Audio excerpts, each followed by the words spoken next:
Hey, welcome back to another episode of the She's Making an Impact podcast. I'm your host, Rachel Ngom. So today's episode is for you if you want to be taking extended amounts of time off of your business. So I brought in Kylie Kelly. She is a maternity leave coach and podcast host at The Pregnant CEO. So she helps pregnant women plan and fund their own maternity leaves and empowering them to take leave with their new baby without sacrificing their business or career.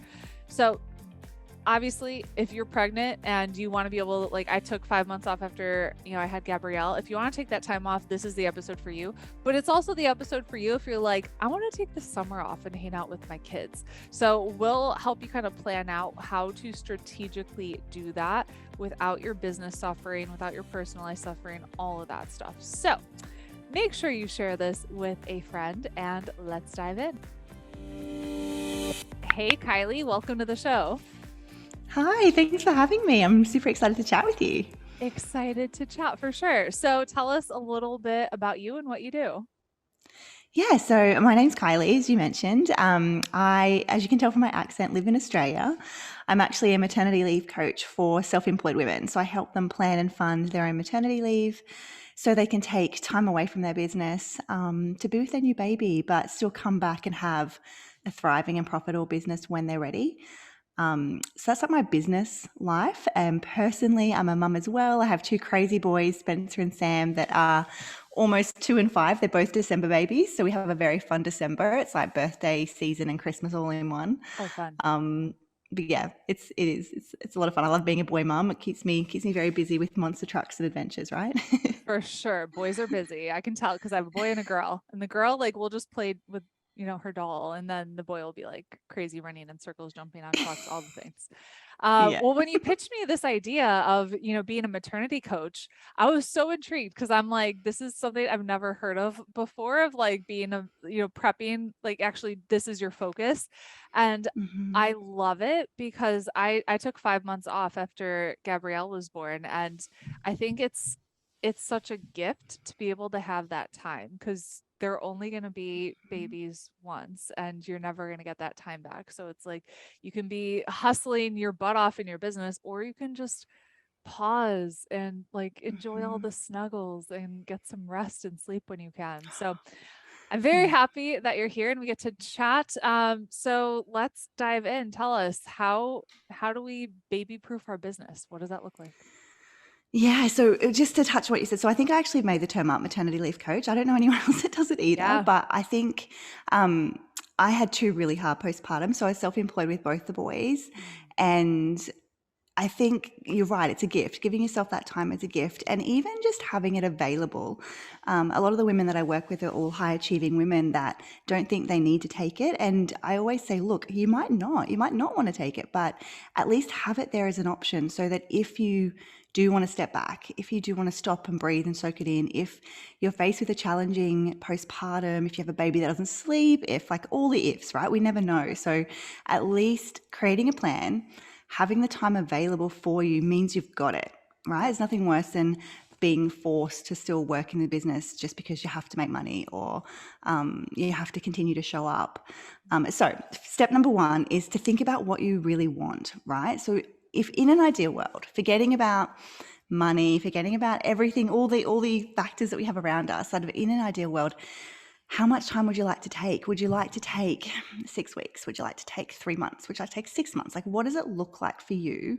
And remembering as well that there's no rules. There's no one size fits all. Everyone's different. Forget about what your best friend did. Forget about what somebody says on Instagram you have to do. Like, really step back and ask yourself, like, what do you want? Because once you work out what you want, then we can come up with a plan of how to get there.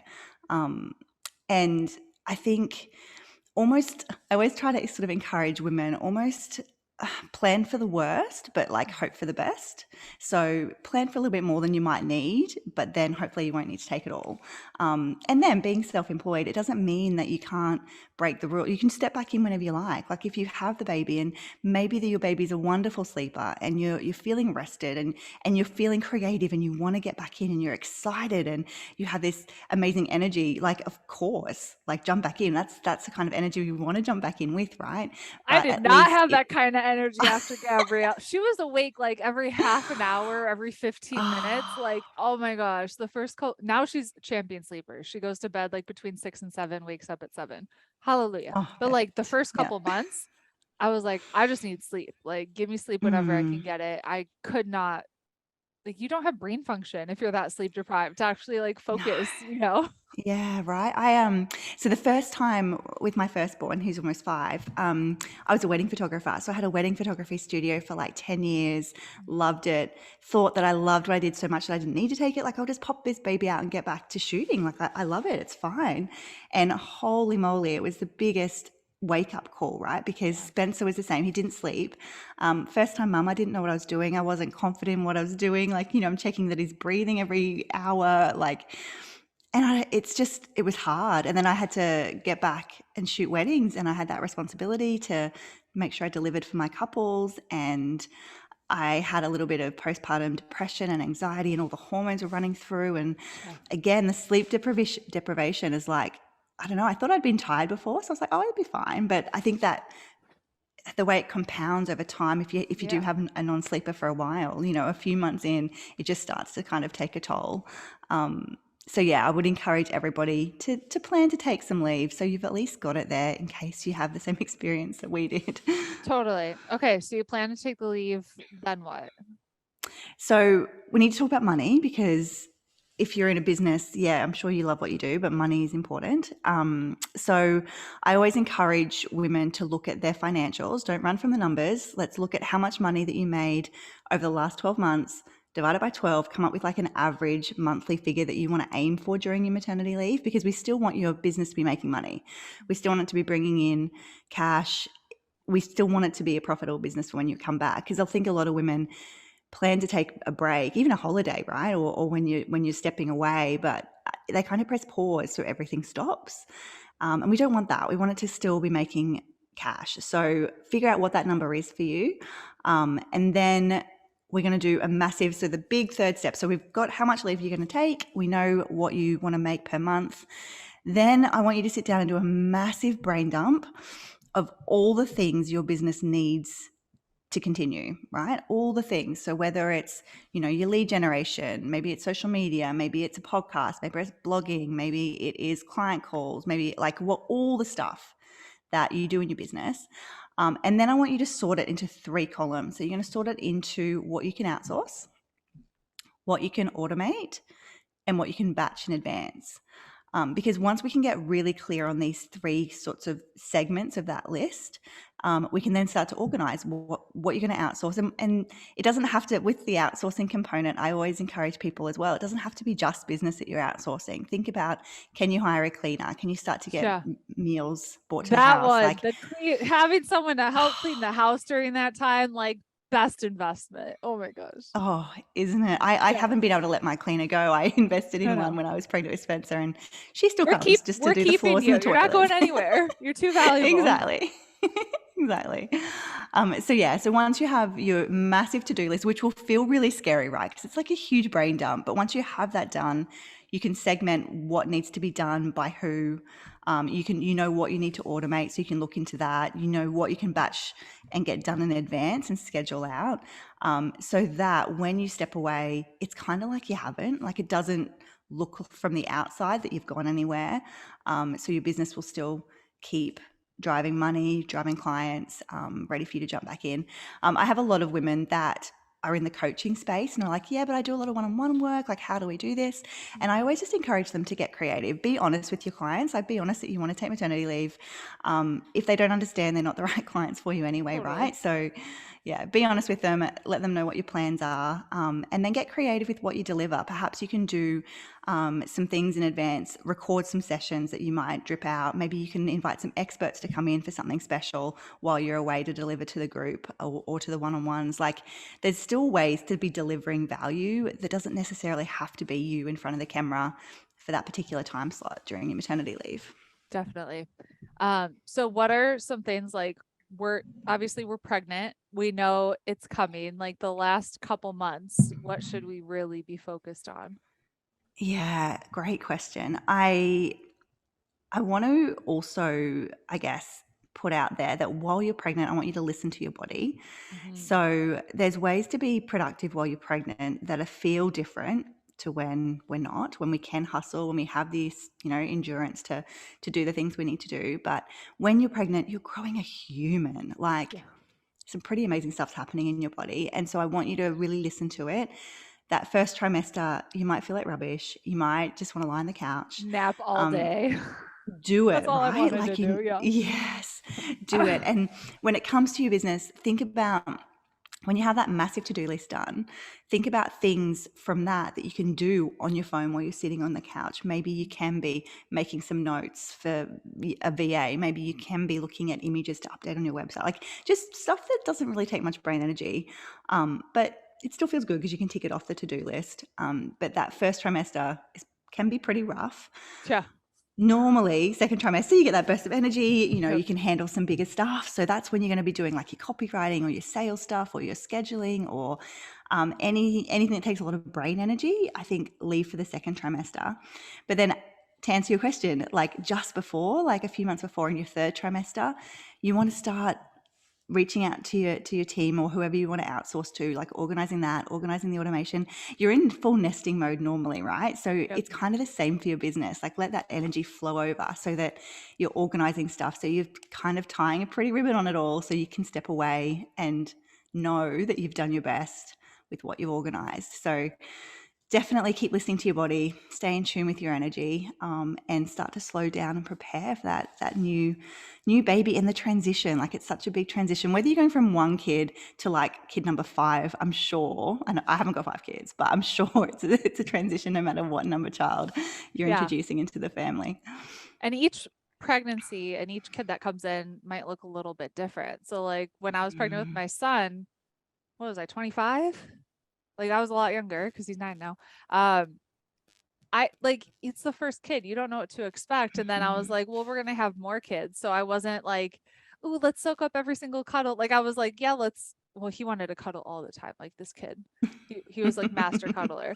But it wasn't like I'm gonna treasure every cuddle because it might be the last time I ever nurse or anything like that. But with Gabrielle, I was like, oh, we got one of each. I'm probably done. So I'm like, I want to soak it all up and really treasure this time and take that time off. So like each baby might be different, each pregnancy might be different, how they sleep might be different. So I like what you said of like prepare for kind of like the unexpected. Um so Gabrielle was born at the beginning of COVID too. So she was born March 2020. And so the interesting thing was I had prepped for all of that, like having podcast batch and everything. And when she was born, it felt like a lot of the podcasts that I batched were kind of irrelevant because it was like the pandemic is now here. So I was left with like, do I need to go back and get rid of all of this stuff and create all new content? Or am I just going to run with it and kind of suck it up of, okay, this is what I have. So that's what I ended up doing of kind of like, this is what I have. And I don't have the time, strength, or energy to actually do this in this moment because it's just too much. So it's going to be messy Gosh, sometimes. hopefully, yeah, right. And sometimes things don't go to plan, and sometimes things happen No. outside of your control. Like, who would have Yeah. ever thought that was going to happen? And Right. touch wood, that's the only time that's going to Never be happening probably, again. yeah, exactly. But yeah, things don't go to plan. I think it's the first lesson, especially if you're going into your first child. I think that's the first lesson of motherhood, is to like run with the punches and like Yeah. make the most or make the best out of every situation. And Yeah. yeah, 100%. And it's so, I love what you said about following your intuition with what you want as well, because it was similar for me with Spencer. I knew I would want more children, although when he didn't sleep, I did question whether we'd have any more. Totally. But with Samuel, who was born, so he was born December 2020. He was a bit of a surprise, a beautiful surprise. But I knew that the 2 boys was enough for us. And so I really just cherished that postpartum time. Like, I made sure that time I learned from my experience with Spencer. And again, COVID had happened. The pandemic kind of closed down the wedding photography business. I'd let that go. So I was kind of in this beautiful in-between place to have a baby anyway. But I just soaked it up. I wanted to just lie in bed and feed. I wanted to just like do whatever felt good in the moment and have these memories with him. And it's really interesting to reflect because I feel like the bond that I had with Samuel as a baby was way stronger than the bond that I had with Spencer. Yeah. Not to say the relationship's any worse, like I have beautiful relationships with both of them now, but just the experience and the way that you can actually connect when you've had sleep, when you have space, when you Sure. allow yourself the time and the flexibility and to actually just enjoy the moment is so different as well. So I feel like if you push yourself to go back, or if you have to, and I know a lot of women in the US, like you guys have such rubbish maternity leave It's support. ridiculous, really. It blows me Yeah. away. And I feel like even a lot of career women are forced to go back to their job. And Yeah. it breaks my heart because I'm like, you're missing out potentially on what you could have with this Yeah. new baby and for yourself, you know? Yeah. Totally. What do you think Mm. about, work-life balance with the new baby? I think that concept doesn't really exist. I don't really like to use the word balance because I feel like that's something I've had to learn the hard way. It's definitely something that's never going to be in like 50-50, like perfect equilibrium, like balance. If you aim for that, you will drive yourself insane and you'll continually be letting yourself feel like you're letting yourself down. Because I think, sometimes we might want to pour everything into work and we might be giving 80% to work and 20% to baby, and that's okay. Sometimes it might be the other way around where the baby's getting all your attention and you're not really focused on work. And I think that's okay. Like, I think this whole idea of balance needs to be something that we let go of because it just sets us up with these false expectations of ourselves and so much pressure to Right. be this perfect everything, right? Right. So yeah, especially with a new baby, we need to give ourselves grace and just do the best that we can, like we mentioned earlier, in the That's moments the that we have word, it. grace. Yeah. Yeah. Yes. Yeah. Because I mean, there's just so much, especially if you feel like you're having a baby Mhm. and you already have a kid. I don't know how women had to have kids close together because TJ was like 7 when Gabrielle was born. And I'm like, he was a helper, he was getting me Mhm. diapers and everything, but like I couldn't imagine having two little ones that needed like constant attention. But like Right. grace I is the know. word of it might not be perfect, it might not look exactly how you think it's going to look in that moment, and that's okay. Um, give yourself that grace for the first, what, 2 years until they're sleeping through the night. Yeah, 100%. And just remember that everything is a season, everything will pass, like the good and the bad, right? So if you're going through a challenging time, it will pass, but also the good stuff passes too. So make sure you're really soaking that up when it happens as well. Yeah, Because it all just goes so fast. And I know people say that and you're kind of like, oh, it's so cliche, but it does. it Time does. flies, and yeah, it's I important know. to be present. Yeah, like when TJ was a baby, I didn't think that, but now that he's 9, Mm. I'm like, you're halfway done here. Like, you're gonna be 18, Right? and then he's gonna be Oh my playing in gosh, the that's a crazy MLB, and thought. like, I know. I'm like, oh my gosh. He's still super cuddly Oh. though, so I'm like, I'll take it all. Oh, that's nice. That's really nice. It's so funny. I remember seeing all those like Instagram reels and memes and things of like, yeah, how fast it goes. And but when you're in the middle of like a sleepless night that goes on forever, it does not Right. feel like it's going to go fast. Exactly, exactly. But it What's like does. the cost of not taking this time, like not doing the maternity leave? Yeah, like we chatted about, Rach, I think it's the potential of missing out on those moments. I think it's one thing that I personally have thought about and don't want to ever have those regrets of like, oh, I wish I had have taken that time, or I wish I had have been able to spend the time where I wanted to. And again, that's why we start businesses, isn't it? It's that time Yeah, freedom, that time flexibility more than anything else. And especially as mums, we want to be able to be the mum we want to be while we have this business. yeah, And so I think, yeah, that real cost is like, how's it going to affect us? Right. So, what are we actually putting ourselves through by not having the space, like mental health wise, physically, emotionally, our relationships? Like, what's it going to do to our relationships? Like we mentioned, the bond with the baby, is that going to be affected? And if it is, it's okay. Like, don't feel guilt around that. Know that it'll be okay. You'll still have an amazing relationship. But if that's important to you to feel really connected, you need to allow yourself the grace and time and space to have that. Um, and then also as well, like we mentioned, when we're sleep deprived and when we have this massive transition going in our lives, are we really the best person to be functioning in our business? Are we making the best decisions? I know in that fog that I never could. Like, Right. so we're kind of not bringing our best self to the business anyway. So should we really be doing it? I don't know. Totally. Yeah. What's one of the best books you've read? Oh my gosh, I'm an avid reader. So at the moment, I'm kind of balancing out, work's a bit crazy, so I'm balancing it out with like, I won't say trashy fiction, but like dramatic fiction. Yeah. I like a good crime thriller kind of books. But business-wise, I just finished reading Jenna Kutcher's latest, like How Are You Really book that kind of has made the rounds everywhere. And that was a really good kind of reflective book to kind of just like soak up some questions and spend time slowing down and really asking yourself like, oh, am I happy with my life? Am I actually happy with what my life looks like now? Do I want to make any changes? So yeah, it was actually a really good read. Yeah. What does it mean to you to make an impact? I love that question. I think it's just making one person's life a little bit easier, right? My whole goal, and it's been tricky because I'm a very strategic person. So I put on these virtual online events and I want to impact, I have big numbers. Like I want to impact 500, 1,000 women.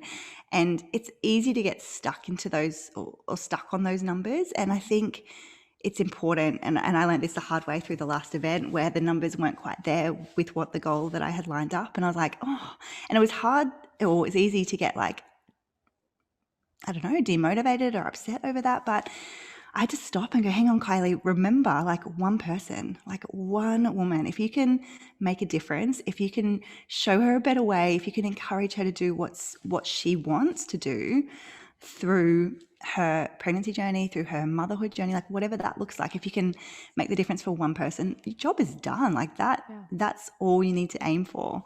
So yeah, I think impact can be so simple, and yet it's easy for us to spin it out into something that it doesn't need to be. It doesn't need to be the masses. It's just one person, because then that one person, how many people do they impact when they've got that, had that experience? So yeah. I love it. Where can we connect with you? So if you're pregnant and you're looking for some support, jump over to thepregnantceo.com. I have everything on the website.